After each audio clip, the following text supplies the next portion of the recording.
ಚಿಕ್ಕಮಗಳೂರು ಜಿಲ್ಲೆಯಲ್ಲಿ ವರ್ಣನ ಆರ್ಭಟ ಮುಂದುವರೆದಿದ್ದು, ಭದ್ರಾ ನದಿಯ ಅಬ್ಬರಕ್ಕೆ ಕಳಸ ತಾಲೂಕಿನ ಬಡ ಕುಟುಂಬವೊಂದು ಸಂಪೂರ್ಣವಾಗಿ ಬೀದಿಗೆ ಬಿದ್ದಿದೆ. ಅಶೋಕ್ ಎಂಬುವವರ ಕಾಫಿ, ಅಡಿಕೆ, ಬಾಳೆ ಹಾಗೂ ಏಲಕ್ಕಿ ತೋಟಕ್ಕೆ ಪ್ರವಾಹದ ನೀರು ನುಗ್ಗಿ ಮಣ್ಣು ಕೊಚ್ಚಿ ಹೋಗಿದ್ದು, ಬುಡ ಸಮೇತ ಅನೇಕ ಗಿಡಗಳು ಕಿತ್ತು ಹೋಗಿವೆ. ಸಂಘದಲ್ಲಿ ಸಾಲ ಪಡೆದು ಬೆಳೆ ಬೆಳೆದಿದ್ದ ಅಶೋಕ್ ಅವರ ಕುಟುಂಬದ ಕನಸು ಮಳೆರಾಯನ ಆರ್ಭಟಕ್ಕೆ ನುಚ್ಚುನೂರಾಗಿದ್ದು, ತೋಟದ ಜೊತೆಗೆ ಮನೆಗೂ ನೀರು ನುಗ್ಗಿ ಗೃಹೋಪಯೋಗಿ ವಸ್ತುಗಳಿಗೂ ಹಾನಿಯಾಗಿದೆ. ತಮ್ಮ ತೋಟದ ದುಸ್ಥಿತಿ ಕಂಡು ಅಶೋಕ್ ದಂಪತಿ ಕಣ್ಣೀರಿಟ್ಟಿದ್ದಾರೆ. ಘಟನೆಯ ಬಳಿಕ ಅಶೋಕ್ ಅವರು ಹಾಗೂ ಗ್ರಾಮಸ್ಥರು ಸರ್ಕಾರವು ತಕ್ಷಣ ಸ್ಥಳ ಪರಿಶೀಲನೆ ನಡೆಸಿ ಬೆಳೆ ಮತ್ತು ಮನೆ ಹಾನಿಗೆ ಸೂಕ್ತ ಪರಿಹಾರ ನೀಡುವಂತೆ ಆಗ್ರಹಿಸಿದ್ದಾರೆ. ನೋಡಿ, ಅಡಿಕೆ ಮರ ಕೂಡ ಮಳೆ ನೀರಿಗೆ ಹೊಚ್ಕೊಂಡು ಹೋಗಿದೆ. ಕಾಫಿ ಎಲ್ಲ ಪ್ರತಿಯೊಂದು ಬಾಳೆ ಗಿಡ, ಏಲಕ್ಕಿ ಸಂಪೂರ್ಣ ಇದಾಗಿದೆ ನೋಡಿ, ಹಾನಿಯಾಗಿದೆ.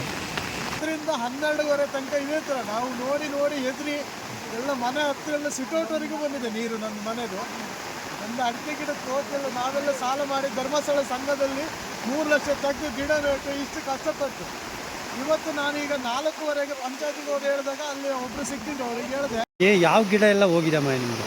ನಮ್ದು ಅಡಿಕೆ ಹೋಗಿದೆ ಸರ್, ಏಲಕ್ಕಿ ಹೋಗಿದೆ, ಕಾಫಿ ಹೋಗಿದೆ, ಎಲ್ಲ ಪ್ರತಿಯೊಂದು ಹೋಗಿದೆ ಸರ್. ನಮ್ಮದು ನಾವು ಇನ್ನೊಬ್ರು ತೋಟದಲ್ಲಿ ಕೂಲಿ ಕೆಲಸ ಮಾಡಿ ದುಡಿತಿರೋದು.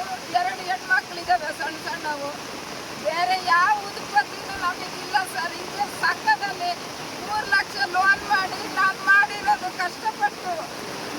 ಕೆಲ್ಸಕ್ಕೆ ಜನ ಇಲ್ಲ ಸರ್, ಮನೆ ಬೇರೆ ಸರಿ ಇಲ್ಲ. ನಮ್ಮದು ಕೊಟ್ಟಿಗೆಯಲ್ಲಿ ಅಡಿಗೆ ಮಾಡಿ ಊಟ ಮಾಡ್ತಿರೋದು. ನಮ್ಮ ಮನೆಯವ್ರದ್ದು ಕಾಲು ಫ್ರಾಕ್ಚರ್ ಆಗಿ ಅವರಿಗೂ ಕೆಲಸ ಮಾಡೋಂಗಿಲ್ಲ. ಇಷ್ಟೆಲ್ಲ ಯಾವ ಅಧಿಕಾರಿಗಳು ಕೇಳಿದ್ರು ಹೇಳಿ ಏನು ಎಂತ ಕೇಳಕ್ ಬಂದಿಲ್ಲ ಸರ್. ನಮ್ಮ ಮನೆಗೆ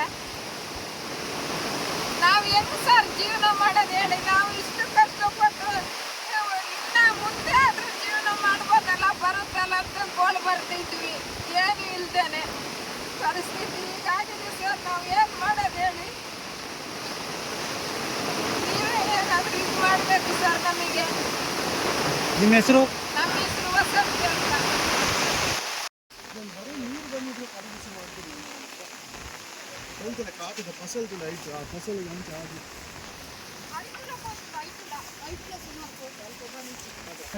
ಎಲ್ಲ ಹಣೆ ಬರುತ್ತದೆ. ಎಲ್ಲ ಮುಂಚಿನ ತೆಪ್ಪಲೆ ಓದಿದ್ದು